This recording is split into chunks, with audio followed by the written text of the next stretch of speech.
Mtazamaji, karibu katika makala fupi inayoangazia baadhi ya miradi mikubwa ya maendeleo iliyotekelezwa na serikali kwenye halmashauri ya Bukoba katika kipindi cha miaka minne ya Rais wa Jamhuri ya Muungano wa Tanzania Dr. Samia Suluhu Hassan. Jina langu ni Arnold Kailembo. Miradi mbalimbali mikubwa imetekelezwa halmashauri ya Bukoba katika sekta mbalimbali zikiwemo za elimu, maji, afya na nyinginezo. Katika sekta ya elimu, kwa kipindi cha miaka minne ya Rais Samia Suluhu Hassan imejengwa shule sekondari mpya Kaitoro, shule yenye kidato cha kwanza hadi cha sita. Huu ni mradi uliogharimu zaidi ya shilingi bilioni 1 za Kitanzania. Mbali na shule hiyo mpya, pia imejengwa shule nyingine ya msingi Kanazi B. Hapa serikali imetoa kiasi cha shilingi bilioni 540 kujenga shule hiyo. Miundombinu mbalimbali muhimu kama madarasa, ukumbi, ofisi za walimu, vyoo na maktaba vimejengwa.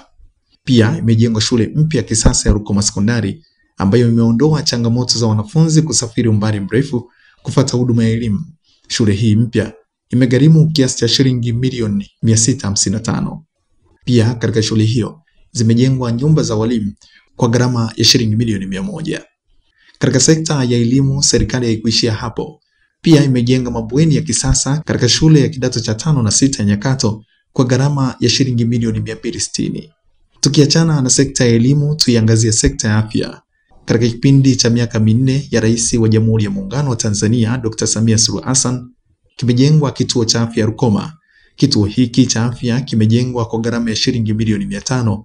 Ujenzi wa kituo hiki umewawezesha wakazi wa Rukoma kupata huduma za afya karibu.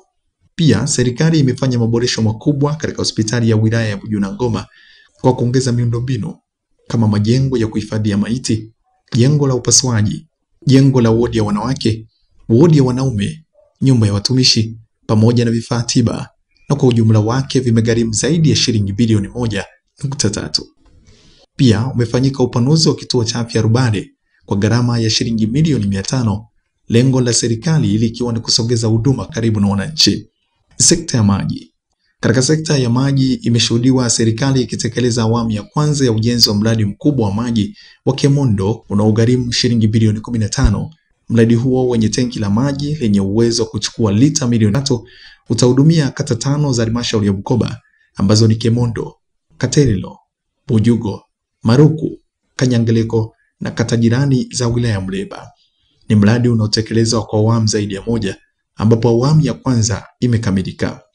Katika sekta ya barabara, pamoja na miradi mbalimbali inayoendelea kutekelezwa na serikali ikiwemo ujenzi wa daraja la Kyanyabasa, serikali imejenga kituo cha mabasi cha Kemondo kwa gharama ya shilingi milioni 160. Ujenzi wa stendi umeambatana na miundombinu mbalimbali ikiwemo jengo la kusubiria abiria, kufunga taa pamoja na vyoo. Pia kwenye halmashauri ya Bukoba, serikali imetekeleza mradi wa ujenzi wa jengo la halmashauri, jambo la kihistoria, kwa gharama ya zaidi ya shilingi bilioni 2.7 pamoja na samani zake. Jengo hilo limejengwa baada ya makao makuu ya halmashauri hiyo kuhamishwa kutoka majengo ya zamani yaliyokuwa kwenye eneo la halmashauri ya manispaa ya Bukoba na kuhamia kwenye eneo la kiutawala la halmashauri ya Bukoba. Hayo ni machache kati ya mengi yaliyotekelezwa na serikali ya awamu ya 6 chini ya Rais wa Jamhuri ya Muungano wa Tanzania Dr. Samia Suluhu Hassan katika halmashauri ya Bukoba mkoani Kagera. Hii ni TNTV, tutaendelea kujuza juu ya mambo mbalimbali ya kimaendeleo kutoka halmashauri mbalimbali. Usisahau kusubscribe, like, kushare na comment. Jina langu ni Arnold Kailembo.